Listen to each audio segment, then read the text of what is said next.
Good afternoon, and I want to specially welcome you to this auspicious occasion to wish our Vice-Chancellor a fond farewell. As I'm sure that you'll agree that it has really been a pleasure to work with Dr. Price over the last 10 years. So without further ado, I'd like to call on Professor Alison Lewis to give a message of farewell on behalf of all staff. Thank you very much. Vice-Chancellor, I have the honor to present this, a farewell tribute to yourself, the Vice-Chancellor Emeritus-elect Max Price, on behalf of the staff of UCT. The chimera appears in the ancient Greek poem, the Iliad. It is an extraordinary hybrid animal with the head of a lion, the body of a goat, and the tail of a serpent. It is an astonishing, incomprehensible, fire-breathing creature. And what you might not know is that the VC has a charcoal drawing of a chimera by Deborah Bell in pride of place in his office. So, as a thought experiment, if the VC were to be his own special chimera, what would be his composite animal? Well, definitely we need the body of a buffalo, since being a Vice-Chancellor involves being quite stubborn and having a rather thick skin. Since he is very clever, listens very carefully, and always has far too many ideas, perhaps the head of a bat-eared fox. And to represent something perpetually busy and occupied, moving rapidly and efficiently from one job to another, the wings of a southern double-collared sunbird. And at the core, an open and powerful heart, maybe the heart of an African wild dog, since everything the VC does is with a deep love and commitment. One might imagine that such a creature would be in perpetual tension, but according to Jung, who learnt it from Nietzsche, a self becomes whole when it unifies its opposites.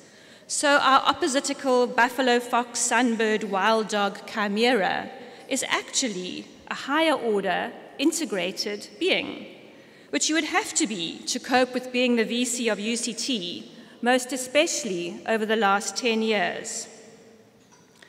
During this era, the VC has achieved an extraordinary transformation of UCT. He has led us through complex and tough times that have seen a fundamental change in the higher education landscape in South Africa. From his statement of an Afropolitan vision at his inauguration, through the intensification of our research capacity, a commitment to no student who is academically eligible being financially excluded, insourcing of UCT's workers, his strategic initiatives in poverty and inequality, safety and violence, schools improvement, and African climate and development, to the expansion of UCT's infrastructure, including OBS Square, the imaginatively named New Lecture Theatre, New Snape, New Engineering Building, New Economics Building, and thank goodness for Masingeni. Since 2008, we've grown from 24,000 to 29,000 students, and we've become part of a number of important global networks. And through 2015, 16, and 17, we've been faced with extremely complex challenges. Through all these challenges, the VC has remained remarkably constant, firmly dedicated to listening to all sides, and steadfastly committed to a consultative solution. Sometimes it must have surely felt like the scene in Monty Python's The Holy Grail that pretty much sums up the craziness of governing UCT.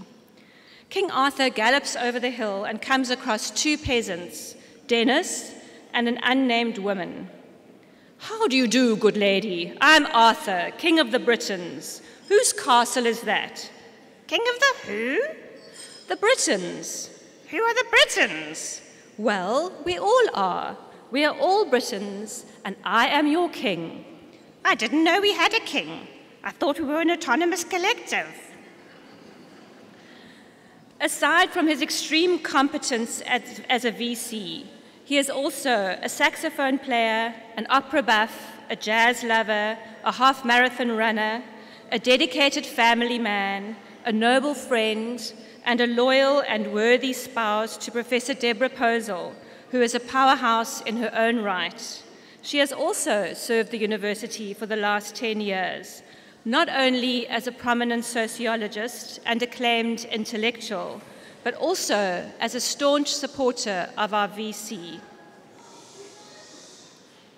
Our previous and eminent registrar, Hugh Amor, famously said, UCT always gets the Vice-Chancellor that it needs. And I think that UCT, over the last 10 years, has been extremely fortunate to have had our own composite chimera at the helm. Thank you, Max, for being a wise, consistent, and unfailingly energetic leader and guiding us so ably through these turbulent times.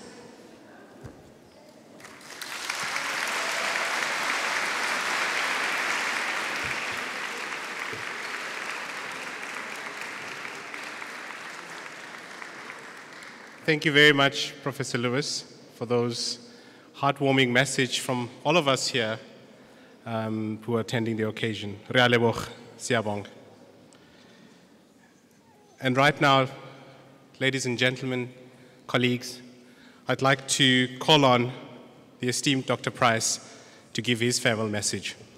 Thank you, Aloy. And Professor Lewis, as some of you will know, was for about 5 years the orator of the university, and you can see why. You're just so talented in this regard, and thank you so much for that creative and wonderful tribute. I really appreciate it. I'm overwhelmed by the response and really want to say thank you to all of you for coming this afternoon, coming to say farewell. It's a bittersweet occasion for me. Many people, even this morning as I've walked around, have said their initial reaction is, you must be so relieved to be retiring. I'm sure you're counting the days. And in a way, there's some truth in that, of course. The last 3 years in particular has been a stressful 3 years for all of us, and I'm going to say something, sounds like it's echoing, something for you about that. But it's also been a wonderful, stimulating, fulfilling, rewarding experience. And when you're in a position like this, and I know many of you feel the same, UCT becomes your life in more ways than you can imagine, and certainly as a Vice-Chancellor, your identity becomes merged with the university. You become the face of the university. People can't really, you can't say something without it being attributed to being a university position. And so leaving is like cutting off an arm or a leg. It's losing part of your identity or changing your identity. And for me, it's certainly tinged with a lot of sadness because I feel, and I know, as I say, that you do too, so committed to the institution, to its success. And I look back with great pride on what we've done in this last decade. We tend to remember what's freshest in our memories, which is the protest period of the last 3 years.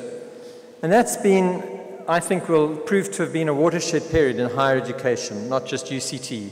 The country experienced a sort of revolution, and it has had an impact. It has achieved free education for people below a certain income.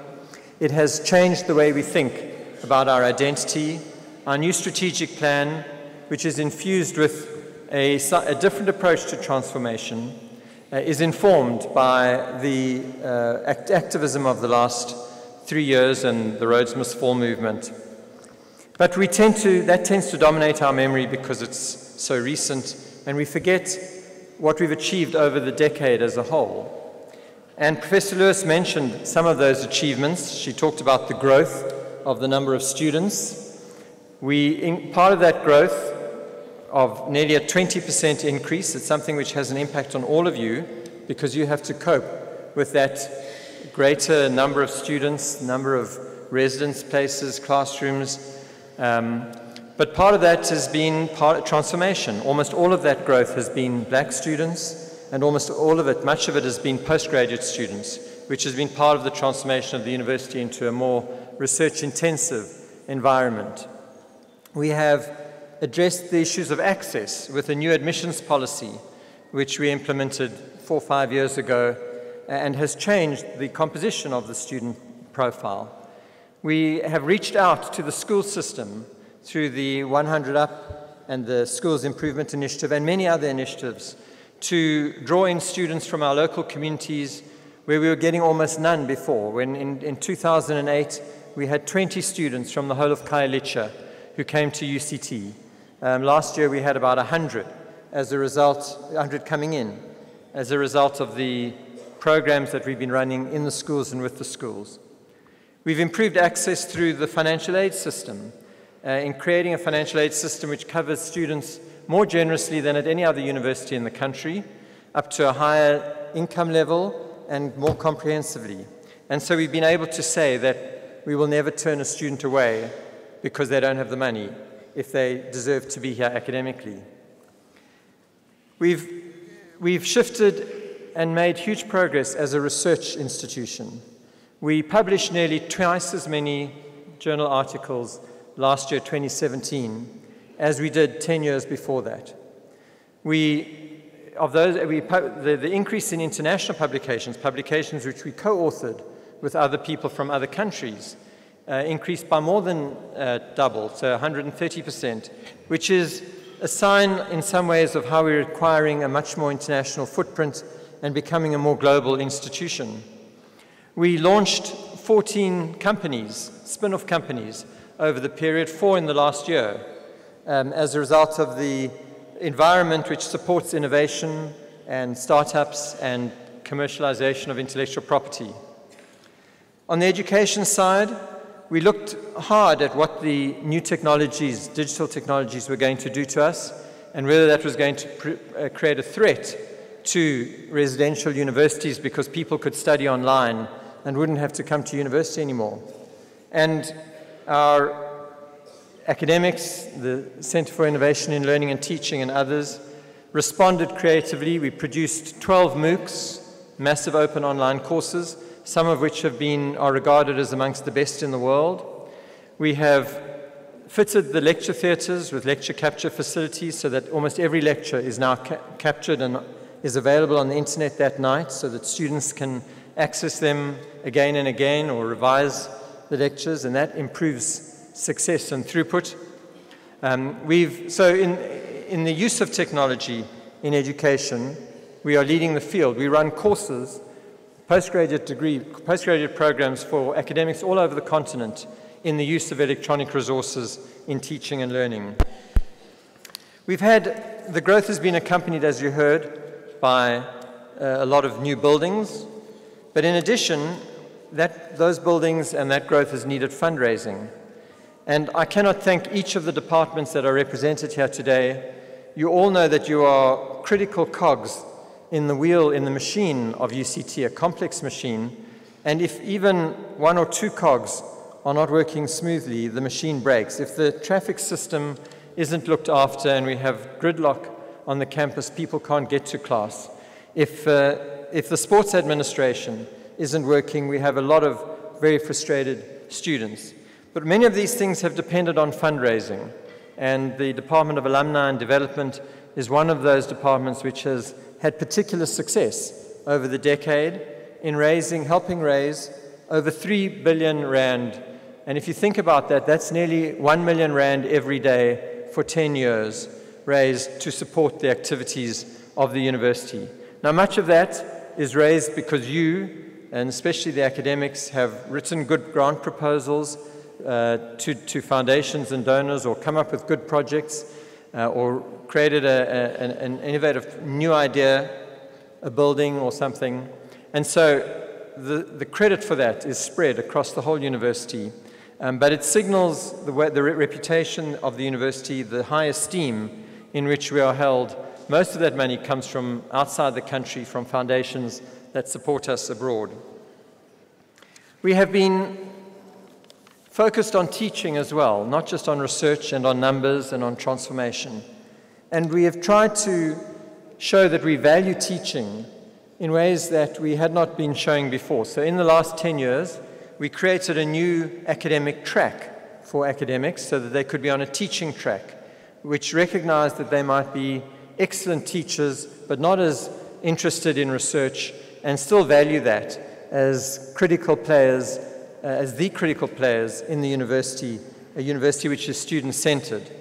We changed the promotion criteria so that it would not be possible to be promoted to a senior position if one didn't take teaching seriously. We also focused a lot on our social responsiveness, on engaging with the communities around us and making a difference in those communities. The schools project is one, but in many respects, we have, for example, the Knowledge Cooperative, which is a way of linking up postgraduate students with communities so they can do research on behalf of those communities in order to spread the resources we have inside the university. But we also have adapted our promotion criteria to recognize that social responsiveness is a critical part of what we all do. We've taken a number of initiatives to lead the way with completely new thinking. One of those is the Design School, or the School for Design Thinking, which was launched a few years ago. Another is the Graduate School for Public Policy and Development, and many institutes, multidisciplinary institutes that have been launched. All of this happens, all of this machinery happens because each cog in the machine works smoothly. And I want to pay tribute to all of you. The leadership, first the senior team that has worked closely with me over the decade, a number of different deputy vice-chancellors, registrars, executive directors, the senior leadership group, and deans who have been there with me in the trenches, innovating, responding, managing crises, managing the difficult times, but also celebrating the good times. But I know that for every person in the university and for all of you present, there have been some really tough times in the last few years, last 3 years, and I want to thank you for your resilience, for your commitment to keeping the show on the road. Sometimes you had to vacate your offices and work from other offices or work from home. Sometimes you had to work after hours and at night or on the weekends to catch up what hadn't been done. You were able to keep, as I say, keep the show on the road and ensure that we move forward. One of the real achievements, I think, of the decade, again, which Professor Lewis mentioned, has been the insourcing of some 1,400 employees. And quite a lot of you are here today, and it's really such a pleasure to be able to celebrate this day with you and to have you part of the family of UCT and part of amongst the team that is making this a great university. We also faced collectively a tough economic environment. And as you know, because of declining government subsidy over many years, we had to embark on an austerity program 2 years ago. And I'm pleased to say that that has been a successful program, that the university is now in a much stronger financial state than it was. It's in a position where it's been able to grow, it's been able to build, it's got funding for strategic investments, and that is thanks not only to the finance department, who play a critical role, but to all of you who manage our resources and who have helped make us more efficient. As I think about coming to the end of this term, many of you have asked, what am I going to be doing? And I just want to tell you all once so that I don't have to tell you each separately. I'm fortunate to be married to a very smart professor, Professor Deborah Posel, who has secured a visiting professorship for a year at the University College London in London. And so I'm going to be accompanying her for the year while she works. I'm going to go to some galleries and read and watch series and perhaps write a book. My project is to write a book about being a Vice-Chancellor in this period of change in higher education and reflecting on the change both at UCT and in higher education more generally. So you'll all be in that book. You better go buy it and read it and see where you appear, see what I say about you. But it's a period that I think will be studied in the future, the higher education landscape and this tipping point that we've been through, I think will be a focus of study in the future, and it's important that the archive about this period should be full, and I hope to contribute to that.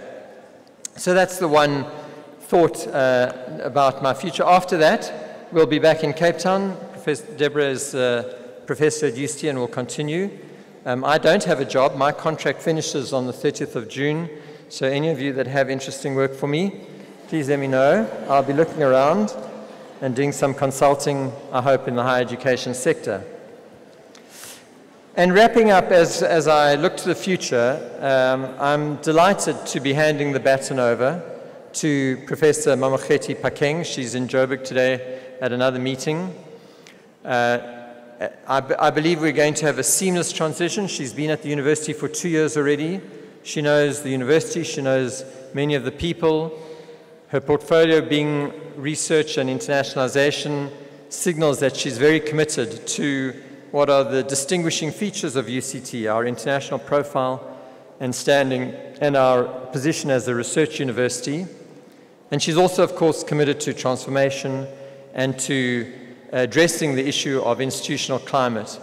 And I have confidence that I'm handing the university over not only in good shape, but to someone who has the competence and great hands to steer the ship and to lead it to greater heights in the future.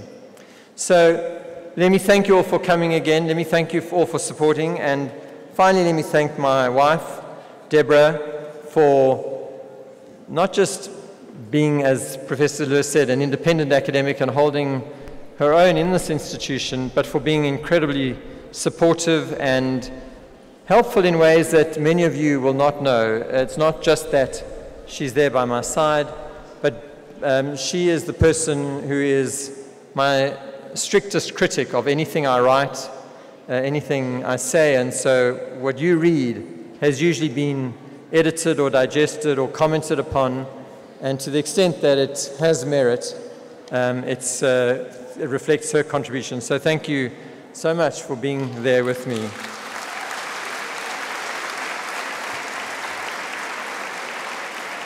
And thank you to CMD, to Gerda and the team for putting this fantastic show together, the pictures, the food, the event, the art, the invitations. It's just really wonderful. I appreciate it so much. Thank you to you.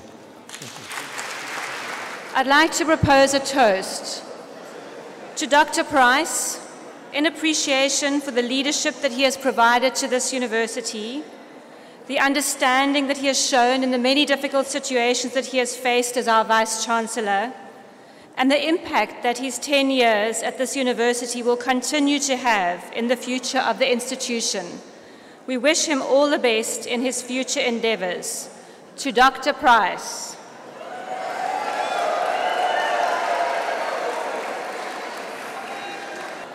I would also like to take this moment to present, on behalf of all UCT staff, a small token of appreciation to Dr. Price for all his years of selfless service whilst leading this institution. I've been informed that Dr. Price and his wife, Professor Deborah Posel, have a toaster in their kitchen that is now 40 years old. A toaster that they have been apparently using since their student days. With that in mind, can I ask Dr. Price to come up and accept a small gift, so whenever they toast their bread in the morning, they will think about us.